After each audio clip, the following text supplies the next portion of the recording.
This video is brought to you by jadedpainting.ca. Hey everyone, welcome to another review. As always, my name is Jay, and today I'm going to be doing my first part of my in-depth review of the new paint line from Badger Airbrush Company, Minitaire.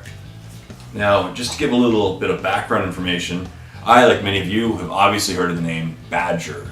Badger for years has been associated in my mind, with great quality airbrushes, awesome compressors, fun stuff. They're an American company, so if you live in North America, typically, Badger's one of the main companies you've heard of if you like airbrushes or if you use airbrushes on a daily basis like I do with my miniatures. So I have several Badger airbrushes. For example, here's my Patriot 105. I also have a Chrome. And I love them. I love my Badger airbrushes. They're awesome. So a little while ago, I heard about, obviously the new Badger airbrush line of paints. I heard that they were going to come out with a line of paints specifically designed for airbrushing miniatures. Hence the name Minitaire. Great name. And I was very curious. I figured, it sounds awesome. When you get into airbrushing, and you don't use paint specifically designed for airbrushes, you then have to start familiarizing yourself with thinning down paints. You use airbrush thinner or water if need be, but I prefer airbrush thinner. And if your consistency of your paint is off by the slightest, you tend to get suboptimal results. You need to have the perfect consistency for airbrushing, or at least a very nice consistency. So I thought this is awesome, a paint line specifically designed for airbrushes. I know there's Vallejo Model Air out there, but this is just another line, and it sounded really cool to me. Of course, I did have my reservations because I thought, just because it's an awesome airbrush company doesn't mean it'll make awesome paints necessarily. So what of course I did, I went out and acquired all of the paints. And this is the first part of my in-depth review of the Minitaire paints. So this Part 1 is going to be about the 3 C's. Number 1, colors. What colors are available? Are there a lot of them? Number 2, cost. What is the cost of each of these paints relative to its competitors in this line of miniature paints? And third, consistency, which is very important. Since it's designed specifically for airbrushes, it should have a very flowing consistency and just spray very well. So, let's begin by going over the very first one, colors. So this line has a huge range for a launch range. I found it has about 80 paints to it, including it is many paints, including actually 3 varnishes. There's gloss coat, satin coat, and flat coat, which is the matte varnish, and a drying retarder. So, very cool stuff. The drying retarder right here. But as you can see, there's a huge range, and let's first go over the colors in this particular range. As you can see, there are tons of grays. I really am a huge fan of the grays and the whites. There's actually 2 whites, skull white and snow white and a brighter skull white. And there are grays, of course. There are some earth tones, which just look great. The sand, the dirt colors, great stuff there. And the browns, again, tons of browns, great color selection there. Yellows, I was actually very impressed by the number of yellows. There are 5 yellow colors, and they are great. There's everything from a name called Bile, and once again, the names I just found hilarious. I love the names for these paints. The names are great. All the way to amber, and there's even one called warming yellow, which is the intermediate between orange and yellow, and it'd be great for transitions. I found between, if you're doing a gradient between yellows and oranges, this warming yellow is going to be perfect for that transition color. I really like it. Next we have the oranges, and again, no complaints, tons of orange selection. The reds, the reds in my opinion were the kind of the weakest area out of all of them, essentially because there weren't, I really love that fire truck red that has been associated with like Samhan Eldar, for example, and there really wasn't an equivalent. The closest I found was one called Nebula Red, which wasn't bad at all. Like, as I said, there is some good selection for the reds. It was just the only area that I was like, I could have loved a really bright fire engine red. There are the purples and pinks, great if you're painting your demons. Once again, so for the skin tones, there's actually 3 skin tones. There's they come in 3 different ones. There's fairy tale flesh, so like the elven. There's humanoid flesh, if you're painting humans, and then there's rugged skin, so a slightly darker tone, very realistic. I like them. Great stuff if you're spraying faces. Then we have the dark reds, like the dirty blood colors, which is great. My favorite by far of this range are the blues and the greens. I found them a good selection for them. So first, the blues. Overall, I love the blues. Tons of selection. I'm a huge fan of the blues. They're really bright and vibrant, and there's a great selection. I found them matching pretty close. I think you can be able to use them for many different schemes of Space Marines, and even some things like Troll Bloods for Privateer Press. Great color selection there. Tons of choice, as I said, so great line for the blues. Next, we have the greens. Once again, I am a huge fan of the greens. There's a green for every color selection possible. My favorite one is because it has the best name, Boring Green.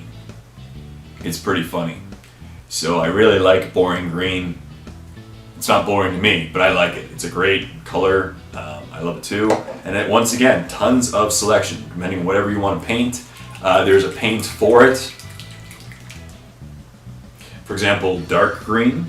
I found a combination of dark green and orc complexion are going to be great for like dark angels and orcs. These are great for spraying orcs, for dark angels, for salamanders, for most miniatures that I can think of for the Games Workshop line. These are going to be just awesome for the greens I love. Up next, we have the kind of the rotting, I call them the rotting group. If you're a Nurgle fan, these paints are for you. They are just awesome. They include things like Pestilence Flesh, Rotten Wood. Ooh. Here's Rotted Flesh. You know, they're just essentially a group of like rotten themed. It looks pretty cool. So if you're a Nurgle fan, those are yours. Next, these are the ones that I'm going to be very interested in, and I'm going to do definitely a video on them, are the metallics. Now, if you use a metallic through an airbrush, those tend to be the greatest area of trouble for airbrushers, because unless you use a glaze medium, typically in your solution, what you find is using an airbrush and metallics tends to just provide a really dull coat. It's as if using an airbrush just sucks away all the shininess from the coat. So I'm going to be very interested in trying out these metallics. And as you can see, there are 5 metallics for the range. There is a chrome silver, a darker gun alloy, which is kind of like the bolt gun metal. The old bolt gun metal, now it's lead belcher. There's this really, really nice, bright, noble gold. I'm very excited about this one. I can't wait to see this one try out. I think it'll produce some really bright results and look awesome. There's, of course, the antique gold, the more classic, older gold look. Great stuff. And Brass Monkey. Can't argue with that name. Next, up next we have a product line that I've been very excited about. When I heard about these ones, I was really excited about it. I wanted to test them out so badly. Next we have the Ghost Tints. Now these are candies, essentially. So what you do is you spray a gradient of colors on your miniature, and then use the Ghost Tints to cover them, and it produces some really cool effects, as you've seen in probably some videos already on YouTube. But they just produce some awesome results, and there's a great line of them. They have one for every color.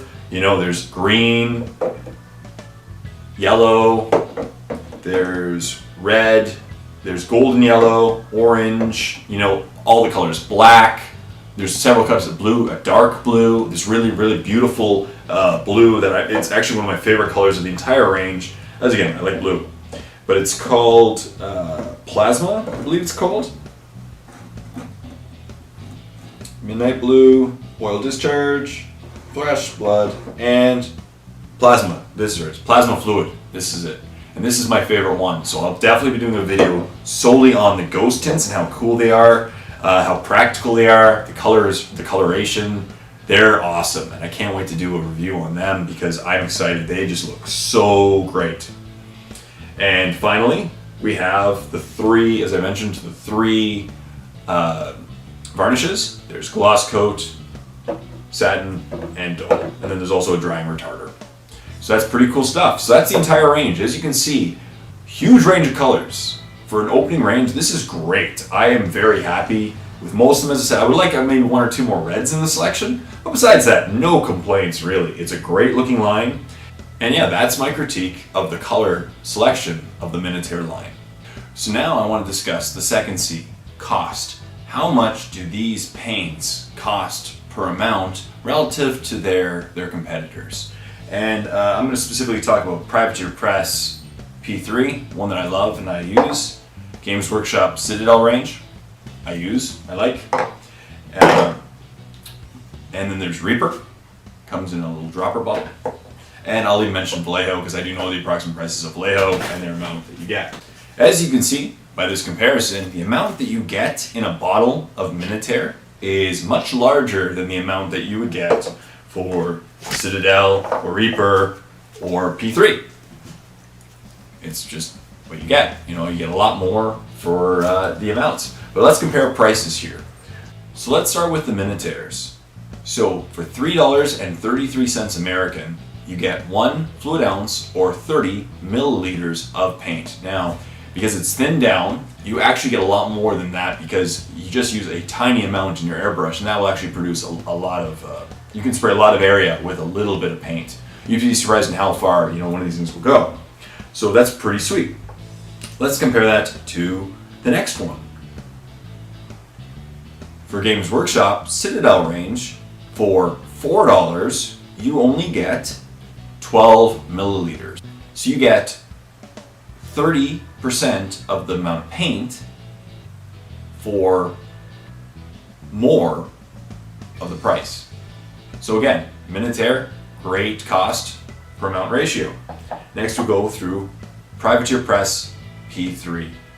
Privateer Press's paints are $3.50, so once again, more than Minitaire, for 18 milliliters, 60% of the bottle size of Minitaire. And finally, Vallejo or Reaper, they're about the same costs. They retail for approximately $3 American USD, and in them you get eyedroppers containing about half an ounce.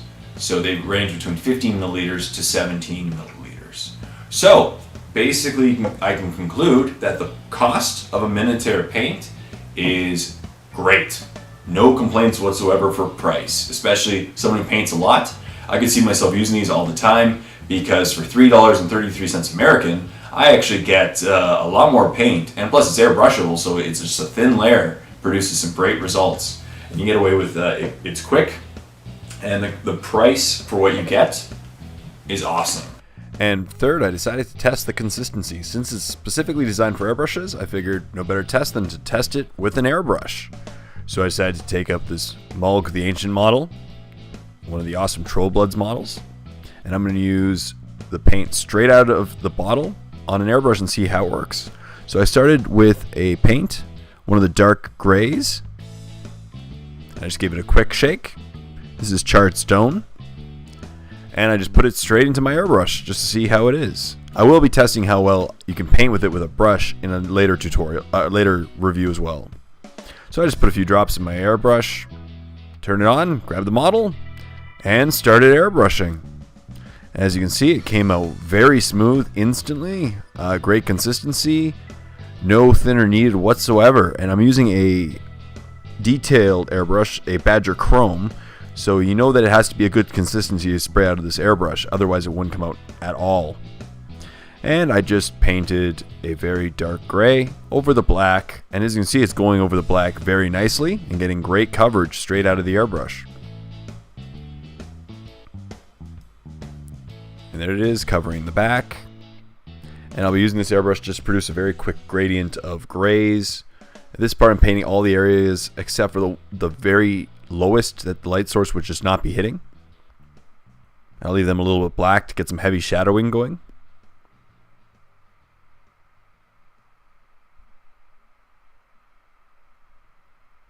And then next I took out the intermediate gray color.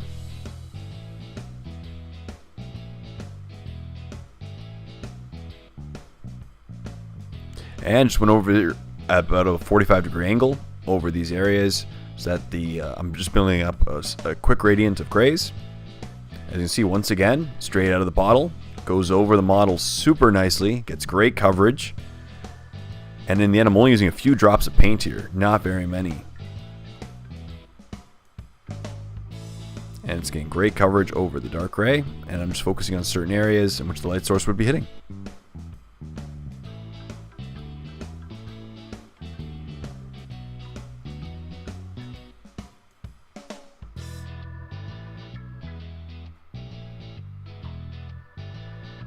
And in the end, I used the last one, Dusty Ground, which is a bright gray. And I'm just picking off certain details that I really want to stand out and certain lines. And as you can see, once again, awesome coverage. I really love the consistency of this paint.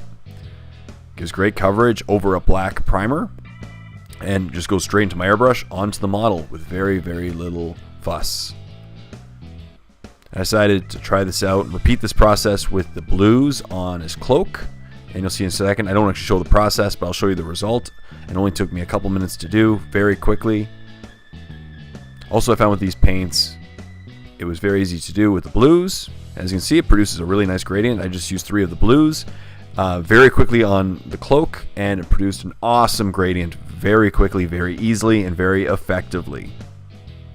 And that's what the model looks like after about 2 or 3 minutes of airbrushing. So that concludes my first part of my in-depth review of the new Minitaire range. So as you can see, tons of selection of paints. They look awesome.